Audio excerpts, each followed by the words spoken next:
Hello guys! This is Aileen, ang small but terrible, ang singalistang nanay ng San Vicente. Ha, hinga.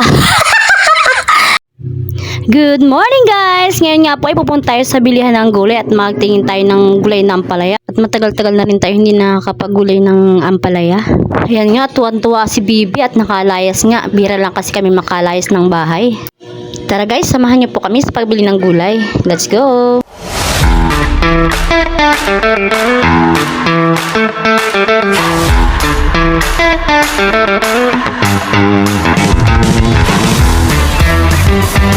Ay, natandito na po kami sa bilihan ng gulay.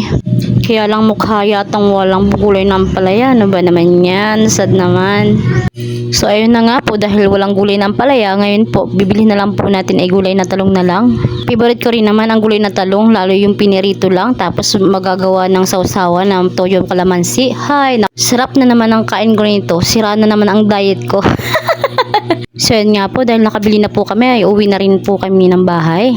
Hanggang dito na lang po ang aking vlog. Maraming salamat sa panonood. Sa susunod na lang po ulit. Babush!